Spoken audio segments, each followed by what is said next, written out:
ته دا کار نه کوي. ما وبخه صالحه، زه هرومرو دا کار نو کوم. داسې چې د زم همدا اوس سلطان ته ورځم ورته وایم چې نامک پاچا ته دې څنګه کتل. څه بې ځایه خبرې مه کوه. د ساده جلۍ تمثیل مه کوه. زه وینم همدا چې نامک پاچا راځي څنګه د لاس او پښې ریږدي. هغه ورځ مې په خپلو سترګو ولیدو. زه بې عقله نه یم. زه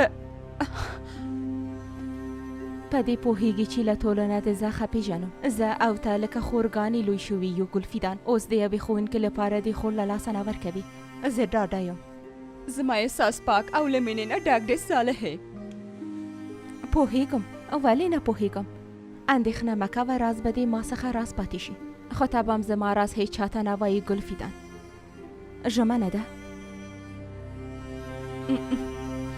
ښه ده.